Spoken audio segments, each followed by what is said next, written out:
안녕하세요. 금요사건 파일 디바제시카입니다. 1998년, 그때는 우리나라가 외환위기를 겪고 있던 때라 전 국민이 어려웠던 시기였죠. 그런데 그때 대전 일대에서 여성만을 노린 강력범죄가 잇따라 발생했습니다.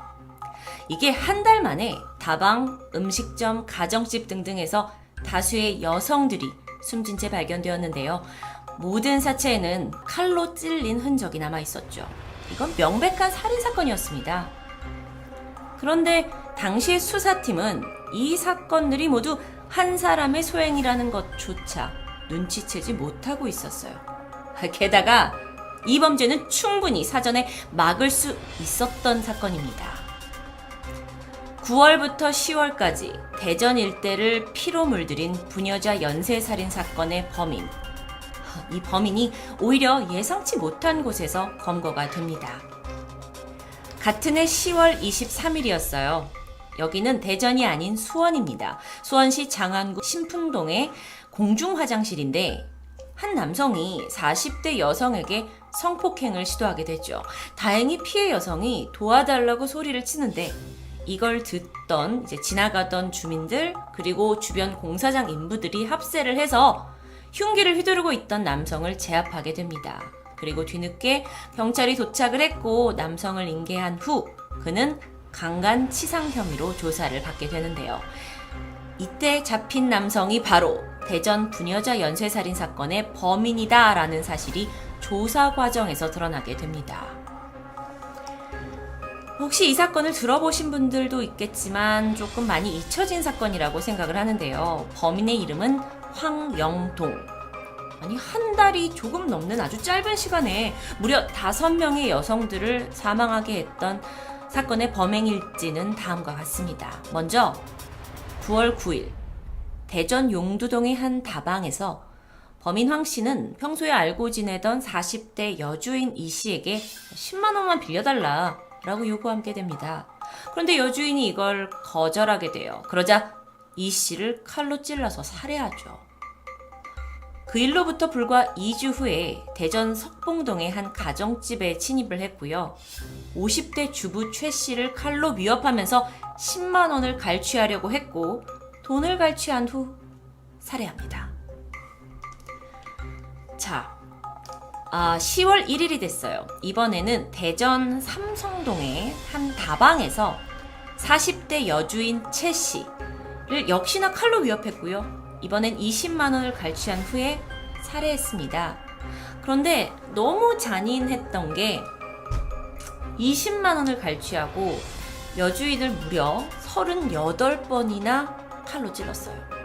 사체 그대로 남아있었던 거죠. 38번. 이거는 웬만한 분노나 어떤 복수심이 아니고서야 왜 이런 짓을 저질렀나라고 생각이 드는데요. 여기서 끝이 아니었습니다. 열흘 뒤인 10월 10일 이번에는 충청남도 아산시 온천동에 있던 한 여관에서 60대 할머니를 칼로 찔러 살해합니다. 그리고 10월 16일 범인 황영동은 대전 삼성동의 한 식당에서 고기와 맥주를 시켜서 식사를 하고 있던 도중이에요. 그러다 식당 주인 30대 권 씨가 음식값을 내라 라고 요구하게 되자 그녀를 칼로 찔러 살해한 후에 도주합니다. 심지어 이때 피해자 권 씨는 임신 6개월의 몸이었습니다. 마치 내 눈앞에 있는 모든 여성에게 분노를 표출하듯 정말 무자비한 살인 행각이 자행됐죠. 그리고 이 사건을 끝으로 그는 수원으로 갑니다. 그리고 제일 먼저 말씀드렸던 그 화장실에서의 성폭행을 시도하다가 시민들에 의해서 붙잡히게 된 거였습니다. 자, 제가 간략하게 말씀드린 이 범행일지를 좀 살펴보면요. 수법에서 눈에 띄는 일관성이 있었습니다. 혼자 사는 여성을 대상으로 했고 흉기로 위협하고 돈과 금품을 갈취했고 그리고 살해합니다. 그런데 이게 대전에서 굉장히 짧은 시간 동안 반복됐어요. 그리고 다수 발생을 했죠. 그런데 이상하게도 수사당국이 동일 범일 거다라는 걸 빠르게 눈치채지 못했다고 합니다. 이 사건은 정말 안타까운 점이 많은데요. 애초에 이 연쇄 부녀자 살인 사건을 막을 수 있었던 시점이 존재했다라는 게 더 안타깝습니다. 황영동은요, 같은 해에 7월달 이미 한 번 구속된 적이 있기 때문이었어요. 아니, 구속된 사람이 어떻게 이렇게 빨리 나와서 범행을 또 저지르냐? 사실 7월 15일 날 황영동은 특수 강간 혐의로 수원에서 붙잡혀서 검찰에 송치됐습니다. 그런데 불과 한 달 후인 8월 13일 날 구속 집행정지로 풀려나게 되죠. 구속 집행정지. 왜 갑자기 그걸 했을까? 그 이유를 들어보면 황당하기 그지없습니다. 대체 무엇이었냐 하면 그가 녹내장 진단을 받았기 때문이었어요. 녹내장이라는 건 이 시신경에 이상이 생겨서 시력이 점점 저하되는 질환입니다. 사실 지금 이제 현대 시대에 오면서 더 많은 분들이 앓고 계시고요. 그렇다 하더라도 조기 치료하면 실명되는 건 막을 수 있을 만큼 발전하고 있다고 하기도 하고 또 많은 수술 치료가 진행되고 있기도 하고요. 그런데 이것을 생명이 위독한 병으로 볼 수는 없습니다.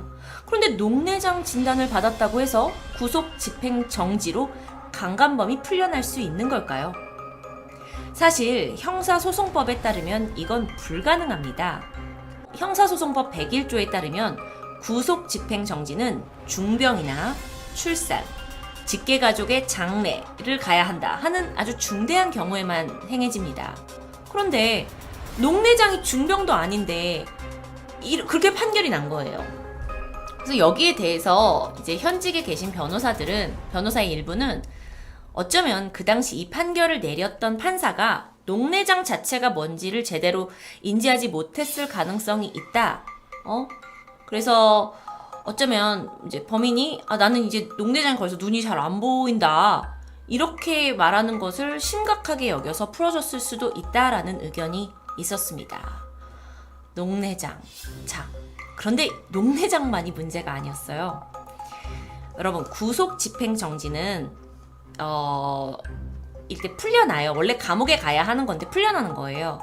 근데 풀려나더라도 그냥 막 아무 데나 돌아다니는 게 아니라 자기 주거지역 또는 행동 반경이 제한돼요. 요 안에서만 있어야 됩니다. 이 조건이 붙게 되는데 그 조건과 함께 이제 나라에서 지속적으로 관리 감독을 하고 이 사람들은 범인들이니까 재범을 방지하는 어떤 조치가 취해졌어야 해요. 그런데 안타깝게도 황영동에 대해서는 어떠한 후속 조치도 제대로 취해지지 않았고요. 결국 이게 그 다다음 달에 5명의 안타까운 생명을 연속적으로 숨지게 만들었던 거죠.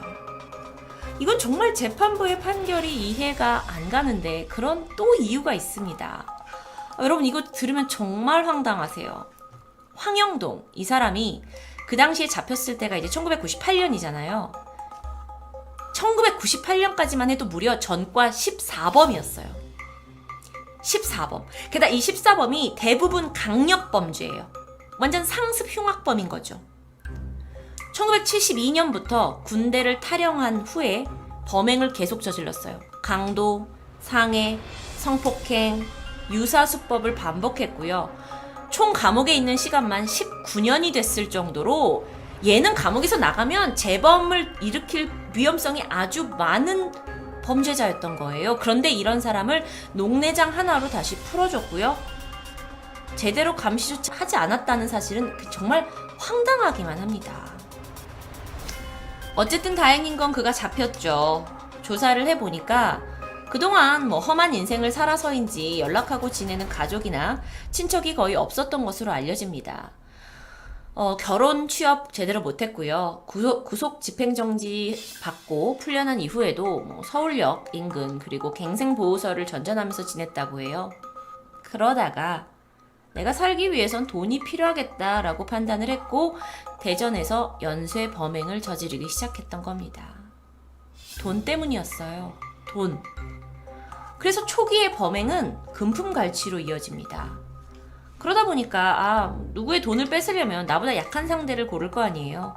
그래서 제압이 쉬운 혼자 있는 여성을 대상으로 범행이 이루어졌죠. 그런데 어떠한 이유인지 모르지만 금품을 뺏은 후에 살인을 저질렀고 이후에 중독 증세를 보입니다.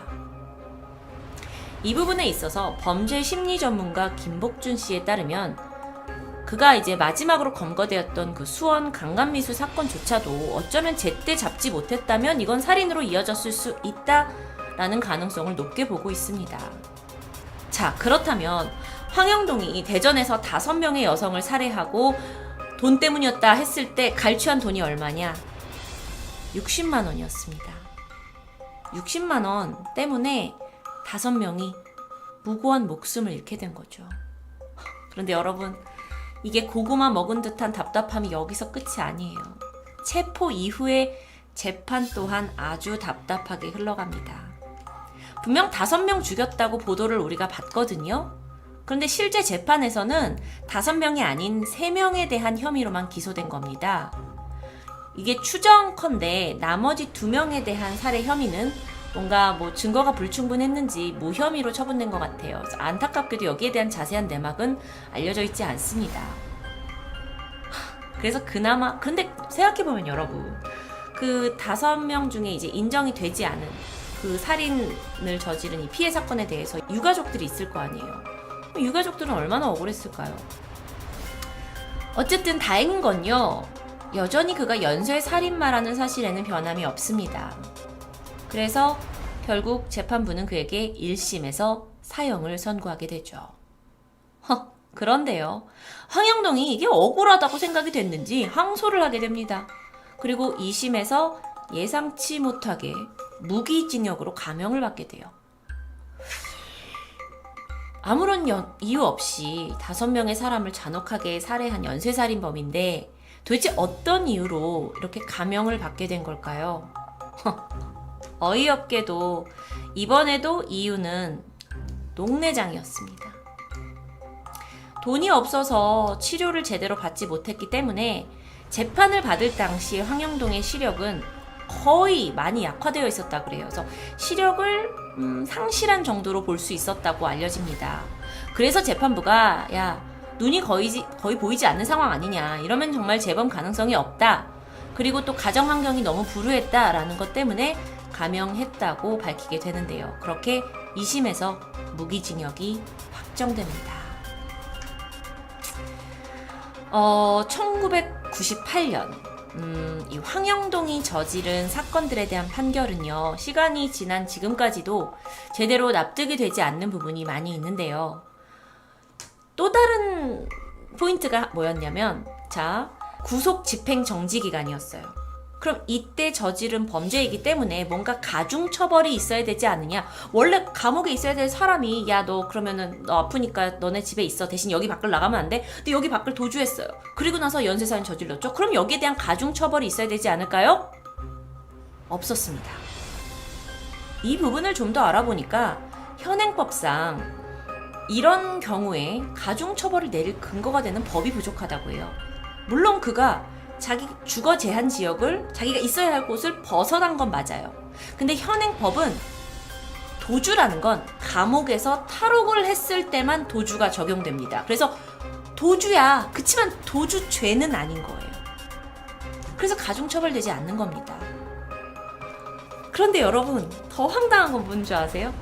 1998년에 있었던 이런 불합리한 부분이 여실히 드러났던 사건이 있었잖아요. 그런데 이 부분은 2020년 지금 이 사회에도 여전히 변하지 않았습니다. 인터넷을 여러분 검색해 보시면요, 구속 집행 정지로 풀려난 이들이 도주했다라는 글을 심심치 않게 보실 수 있어요. 그런데 이들이 또 다른 범죄를 저지르지 않는 한 도주에 대한 처벌 규정이 따로 없다고 합니다. 그 예로 유명한 건 최규선 게이트라고 해서 최규선 도주 사건이고요. 주가 조작 혐의 위성통신사 대표의 도주 사건. 그러니까 이들이 위험이 없다 해가지고 풀어놨는데 도주해버린 거죠. 그래서 도주에도 처벌 없는 구멍 숭숭, 이런 이제 뉴스 기사들도 보실 수 있었습니다. 나쁜 놈들이 어쩌다 구속을 면하고 세상에 나왔죠. 근데 그들이 그저 얌전히 있을 거라고만 생각하는 건 좀 순진한 거 아닐까요? 강력범죄 전과 14범 황영동, 그를 단지 녹내장이라서 이제 눈이 안 보이니까 얘는 착하게 살 거다라고 생각해서 풀어준 재판부, 그리고 연쇄살인 사건, 죽지 않아도 될 사람들이 안타깝게 사망한 사건이었습니다. 그런데 22년이 지난 2020년 지금까지도 명백한 가중처벌이 이루어지지 않고 있습니다. 그렇다면요, 여러분, 만약에 이런 상황이 계속되다가 새로운 악마가 다시 구속 집행 정지를 받고 우리가 살고 있는 사회에 발을 디뎠고 연쇄적으로 무고한 생명이 목숨을 잃는 사건이 반복된다면 그제서야 법을 개정한들 무슨 소용일까요?